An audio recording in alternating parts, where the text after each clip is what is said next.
Me gustaría comenzar presentando brevemente al profesor José Luis Sotelo Sancho, que nos acompaña hoy y que actualmente es profesor emérito de la Facultad de Ciencias Químicas. El profesor Sotelo ha recorrido todas las etapas en nuestra universidad, comenzando su aventura como estudiante para continuar con una extensa y brillante trayectoria como profesor y como investigador. Estuvo una etapa de 10 años como catedrático en la Universidad de Extremadura, donde fue decano. Y bueno, brevemente decir que se trata de un referente en el campo de la ingeniería química. Para mí es un placer tenerle hoy aquí con nosotros. José Luis, muchas gracias. Gracias a ti. Para comenzar, me gustaría que nos contaras en qué periodo cursaste tus estudios universitarios aquí en la Universidad Complutense. Pues sí, yo estudié la licenciatura en Ciencias Químicas aquí en la Complutense, que entonces no era la Complutense, era la Universidad de Madrid, y en la Facultad de Ciencias, tampoco era la Facultad de Químicas. Y lo cursé en el periodo 60-65, 1960 a 1965. Después, terminada la licenciatura, pues empecé el doctorado bajo la dirección del profesor Enrique Costa, que en ese periodo era precisamente el decano de la Facultad de Ciencias, y lo completé pues prácticamente en la segunda mitad de los años 60. Después de eso, ¿cómo te incorporaste? ¿Cómo transcurrió tu incorporación a la carrera docente y a la investigación? Pues poco después de terminar la licenciatura, ya empezado el doctorado, pues me nombraron ayudante de clases prácticas, tarea que simultaneaba con la realización de la tesis y que era compatible además con la beca de doctorado que otorgaba en aquella época un patronato que se llamaba Patronato de Igualdad de Oportunidades. Y eran compatibles, entre otras cosas, porque la cuantía de tanto de la beca como de la plaza de ayudante de clases prácticas no eran excesivas, ni mucho menos, ¿no? Poco después me nombraron un profesor adjunto de los de aquella época, diferente de los que vinieron posteriormente, y así empecé esa andadura de ese camino de Santiago, con algún camino lateral, como has mencionado tú, Silvia, y hasta llegar ahora, hasta llegar aquí. Nos gustaría que nos contaras cómo recuerdas la universidad en aquella época. Pues desde luego muy distinta de la actual, en muchos aspectos, ¿no? Me voy a referir un poco a ese periodo de los años, la década de los 60, que he mencionado en mi periodo formativo, porque yo creo que ilustra bastante bien los antecedentes que dieron lugar a todos los cambios que condujeron a la división de la Facultad de Ciencias en 5 facultades, ¿no? En la primera mitad, es decir, en el periodo de licenciatura, yo diría que la universidad de aquella época era la universidad tradicional, podía ser una universidad del antiguo régimen. Me explico un poco. La docencia y la investigación se centraba en aquella época en los catedráticos de universidad, que eran los únicos profesores que tenían estabilidad, es decir, que eran los únicos profesores permanentes en la universidad. En el área de químicas de la Facultad de Ciencias, los catedráticos eran unos 10, 12 de ese orden, ¿vale? De mucho prestigio, pero ellos impartían fundamentalmente las clases teóricas y dirigían, por supuesto, la docencia y la investigación en cada una de las disciplinas. El resto de los profesores eran profesores no permanentes, con contratos temporales, y eran los ayudantes de clases prácticas y los profesores adjuntos de aquella época. Y ellos se encargaban pues, de todas las actividades prácticas y, por supuesto, de alguna sustitución a los catedráticos, es decir, seminarios de problemas y prácticas de laboratorio, que hay que decir que en aquella época siempre, yo creo, las prácticas de laboratorio y las actividades prácticas han sido un signo de identidad de la Facultad de Químicas o de la sección de Químicas. Justamente cuando terminé la licenciatura, es decir, en el año 65, por casualidad, pero comenzaron los cambios importantes en la universidad. Cambios de tipo político y también académico. Los académicos son los más importantes, por supuesto, pero se produjeron también los cambios de tipo político. El año 65, empezaré por estos últimos, por los cambios políticos. En el año 65, por diversas causas, la oposición al régimen que regía en España en ese momento, pues se volcó, apareció en los campus universitarios. Primero en el campus de la Universidad de Madrid y posteriormente se fue propagando al resto de universidades españolas. ¿Cómo se apareció esto? Pues apareció en forma de manifestaciones públicas, de asambleas y reuniones dentro de las facultades y, por supuesto, de una represión policial bastante intensa. Yo recuerdo en las clases de quinto curso, cuando estábamos terminando la carrera, ver bajar a los policías a caballo por la cuesta del Meteorológico y para reprimir manifestaciones en el campus, siempre fuera de las facultades. Hablando de los cambios académicos, que son muy importantes, pues empezaron a producir también en esas fechas.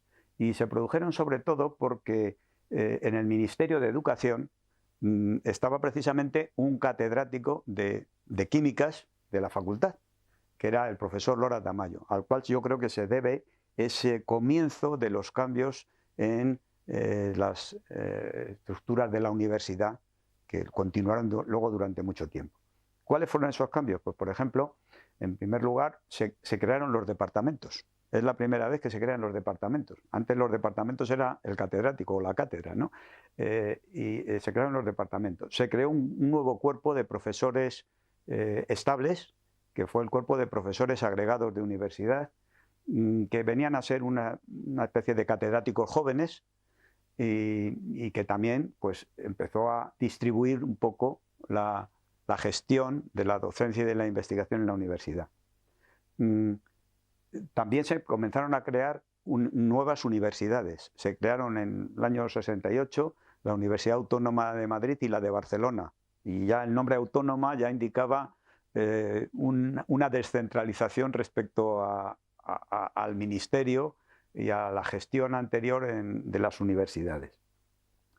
Y concretamente en el área nuestra, en el área que nos interesa, el área de la química, comenzó también un nuevo plan de estudios. El año 66 se estableció un nuevo plan de estudios de químicas que centraba mucho más las cosas, se separaba un poco más del resto de las actividades de ciencias en varias cosas y mejoraba la especialización dentro del plan de estudios. Por un lado, desapareció el primer curso que era común, se llamaba el curso selectivo, que era común para todas las facultades de ciencias y también para las escuelas de ingenieros y de arquitectura. Se cursaba en común aquí, en la Facultad de Ciencias. Y luego, además, en los dos últimos cursos, lo que se llamó después el segundo ciclo, se hizo más específico y especializado dentro del plan de estudios. De forma que se establecieron 4 especialidades que eran separadas ya a partir de cuarto: la química fundamental, la química industrial, metalurgia y bioquímica. Y esas ya eran ramas separadas y además también incluían muchas materias optativas. Es decir, había una optatividad dentro de las especialidades. Yo creo que eso fue un cambio muy radical en el plan de estudios de la facultad. No sé qué más decir de este periodo, pero yo creo que ilustra un poco cómo estaba la universidad en aquella época. Y particularizando en esto, porque bueno, es muy interesante, me gustaría saber, o sea, la universidad, digamos de forma general, pero la relación, ¿no? Cómo era la relación entre profesores y estudiantes en las clases en aquella época, ¿no? Sí. O entre estudiantes de doctorado y directores. Pues era también bastante diferente. La relación de lo que era el catedrático de cada disciplina, que era el que impartía las clases teóricas en grupo único. Es decir, en mi promoción pues éramos alrededor de 150 estudiantes y todas las clases de teoría se impartían en grupo único y por el catedrático normalmente, ¿no? Entonces, evidentemente, el catedrático ocupaba una posición muy elevada, era, en fin, muy elevada. Y era difícil, digamos, preguntarle al catedrático dudas o esas cuestiones se planteaban más bien a los ayudantes o a los profesores adjuntos. Por supuesto, en los laboratorios la cosa era muy distinta, porque había muchos profesores ayudantes y profesores adjuntos en los laboratorios, y ahí sí que había mucha interacción entre los estudiantes y los profesores. Pero desde luego en aquella época no existían las tutorías como existen actualmente y otros modos de interacción entre el profesor y el estudiante, ¿no? En cuanto a la dirección de la investigación, pues también era algo diferente, porque digamos, los directores de tesis normalmente ocupaban o tenían muchas personas bajo su dirección o ocupaban incluso cargos académicos, como hemos visto. Entonces, la dirección de las tesis también era un poco en remoto, ¿de acuerdo? Pero en fin, pero existía, por supuesto que existía. Y en términos prácticos, o sea, ¿cómo eran las clases? O sea, ¿qué recursos didácticos utilizaban? Muy diferentes. Es decir, los recursos didácticos en las clases era la pizarra, inicialmente la pizarra, no existía otra. Es decir, yo durante toda la licenciatura, pizarra y tiza, no más, ¿vale? ¿De acuerdo? Ya un poco posteriormente ya sí que empezamos a utilizar otras herramientas de apoyo. Fundamentalmente, un poco después ya de estos años que estamos indicando, pues el apoyo fueron las diapositivas. Es decir, yo diría que el único recurso diferente de la pizarra fueron los proyectores de diapositivas y ese era el único apoyo, ¿no? Pasa igual también con los apoyos, por ejemplo, con las técnicas de cálculo. Es decir, las primeras técnicas diferentes de la regla de cálculo, que era lo que utilizábamos durante la licenciatura, pues métodos informáticos o ya de cálculo electrónico, pues empezaron aquí en la Complutense en el año 68. En 1968 fue cuando se instaló el centro de cálculo de la Complutense, y todavía la herramienta durante todos esos años en los cálculos de tesis o incluso en problemas, etcétera, pues era la regla de cálculo. Las primeras calculadoras llegaron pues a principios de los 70. Los tres profesores que había de ingeniería química, el profesor Costa, el profesor Bian y el profesor Gutiérrez Jodra, recibieron un regalo de Hewlett Packard de la primera calculadora científica que solamente tenía una memoria para almacenar datos. Y eso ocurrió pues cerca de la división de la facultad en las 4 o 5 facultades, en los años 70, principios de los 70. Y un aspecto, digamos, diferenciador, ¿no? ¿Cómo era en ese momento la situación de las estudiantes? De las estudiantes. Pues mira, por supuesto había diferencias respecto a la situación actual. Pero no, en el caso de químicas, no tan grandes, ¿de acuerdo? A nivel de la licenciatura en químicas, yo diría que la situación en aquella época era bastante positiva. En mi promoción, yo diría que la proporción de químicas, vamos a decir, de futuras químicas, pues era no menor del 40%. Yo diría que en mi promoción un 40% eran mujeres, ¿de acuerdo? La cosa cambiaba un poco ya cuando hubo especialidades, por ejemplo, en la especialidad de química industrial, cuando se estableció en ese plan de estudios nuevo, al principio la proporción de mujeres que elegían la especialidad industrial era más baja. Yo recuerdo la primera promoción que terminó en el año 71, de la primera promoción de la especialidad de química industrial, eran 22 alumnos, una de las mejores promociones que yo he tenido nunca en conjunto, de los cuales solamente 2 eran chicas, eran mujeres, ¿de acuerdo? Pero luego ya eso fue cambiando con el tiempo, ¿eh? Pues bueno, eso era un poco reflejo también de la situación que ha habido siempre en las ingenierías, de que la proporción de mujeres ha sido siempre más baja que en otras disciplinas, ¿no?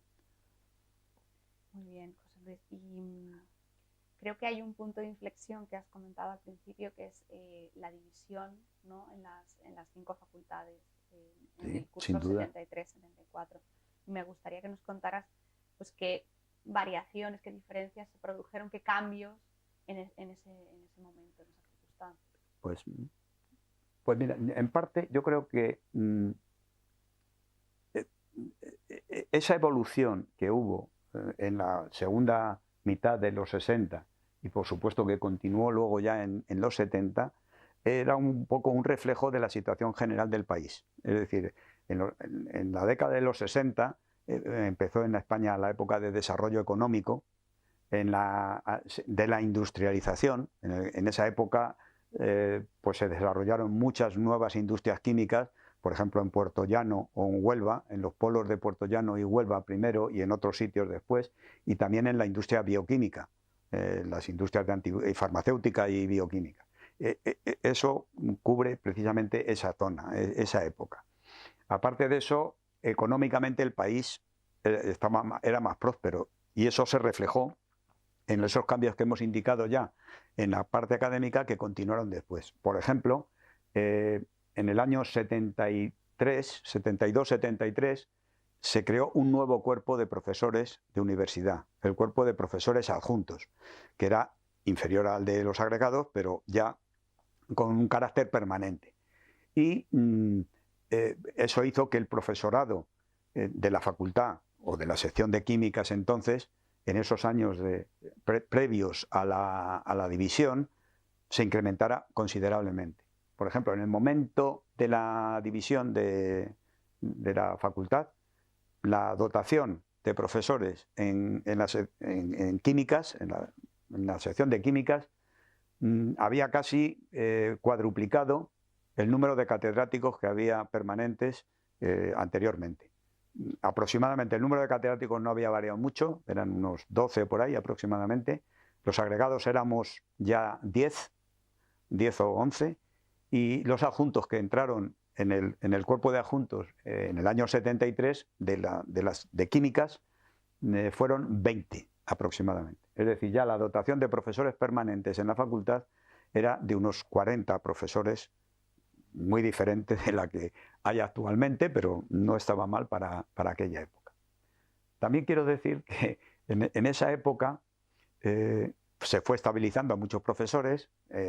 Fue una época también donde el número de tesis doctorales, es decir, de formación como doctores, fue muy grande, y todavía quedaban, evidentemente, profesores que no eran permanentes. Seguía habiendo profesores de clases prácticas, también había algunos adjuntos que no habían sido incorporados al cuerpo de adjuntos, y había profesores asociados ya, algunos profesores asociados. Y entonces eso dio lugar a un movimiento que se llamó el movimiento de los penenes, de los profesores no numerarios. Y eso empezó justamente también simultáneamente con la división de la facultad. Y ahí se establecieron una serie de reivindicaciones, un movimiento reivindicativo que se reivindicaba pues estabilidad y mejoras salariales, es decir, mejoras de retribución, ¿no? Eso fue simultáneo también con la división de la facultad. ¿Y esto cómo tuvo alguna traslación a las clases, a cómo os relacionabais, o sea, qué efecto tuvo en el día a día, ¿no?, en el trabajo en el laboratorio? No, todo eso se reflejó. En los laboratorios yo diría que la evolución fue progresiva, pero no hubo grandes saltos, ¿no? Sí quiero resaltar una cosa respecto al plan de estudios, y es para resaltar la importancia que se ha dado siempre en la Facultad de Químicas y en la sección de Químicas a la actividad práctica, ¿no? Es que en el plan de estudios que regía por aquella época, es decir, en los años principios de los 70, cada asignatura estaba desdoblada en dos. Es decir, había nota para la asignatura de teoría, por ejemplo, Ingeniería Química 1, y para el laboratorio de esa asignatura. El laboratorio incluía a veces prácticas de laboratorio, pero también otras actividades complementarias, seminarios de formación, etc. Y había nota diferenciada, es decir, los expedientes de la licenciatura en aquella época a lo mejor costaban de 30 y tantas asignaturas, no de 18 o 20 como eran anteriormente. Pero eso yo creo que sobre todo resalta la importancia que se ha dado siempre a la formación práctica en nuestra titulación.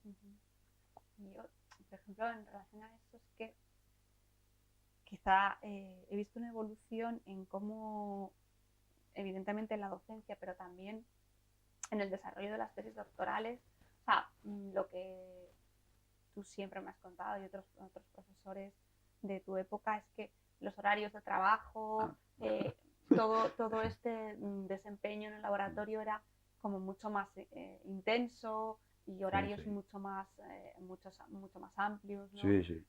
Con respecto a la actualidad. No, también en eso era muy diferente en todo. Bueno, yo simplemente, respecto a horarios, te diré que durante la licenciatura nosotros teníamos clases los sábados y hemos hecho aquí en la facultad exámenes en sábado y en domingo, pero vamos, más de una vez y más de dos. En cuanto al equipamiento científico, pues hay que resaltar que también en esa época se iniciaba un poco la financiación de la investigación. Es decir, no era con los planes nacionales que hay para investigación actuales, ¿no? Pero empezaron precisamente yo creo que de esa época es la primera comisión para la actividad investigadora a nivel ministerial, ¿no? Y empezaron la primera financiación de proyectos, ¿no?, para investigación. Las dotaciones en esos años había más medios y evidentemente crecieron de forma significativa, ¿no? En cuanto a los horarios de trabajo en el laboratorio, pues eran de sol a sol, vamos, prácticamente, ¿eh?